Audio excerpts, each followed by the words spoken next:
আসসালামু আলাইকুম এভরিওয়ান, সবাই কেমন আছেন? আপনাদের মাঝে আরও একটি বক্স কাটের ভিডিও নিয়ে এলাম।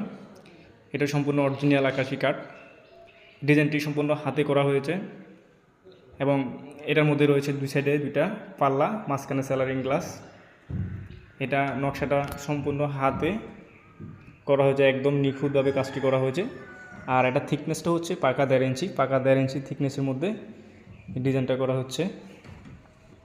এটা সম্পূর্ণ গালা বার্নিশ, একদম নিখুঁতভাবে কাজটা করছি। তো বন্ধুরা দেখতে পাচ্ছেন দুই সাইডে দুইটা পাল্লা, মাঝখানে একটা স্যালারি, আর এটার ব্যাক সাইডেও কাজ রয়েছে, সেম কাজ। ছানিটা হচ্ছে ইলিউকিপ্টার কাঠের, একদম পাকা 1 ইঞ্চি ছানি। এটার ব্যাক সাইড হচ্ছে এটাও ডিজাইন। তো বন্ধুরা এটার পাশে রয়েছে একদম 16 ইঞ্চি হাইসা, এটাও পাকাদের। তো ডিজাইনটি কেমন হয়েছে অবশ্যই কমেন্ট করতে ভুলবেন না। আর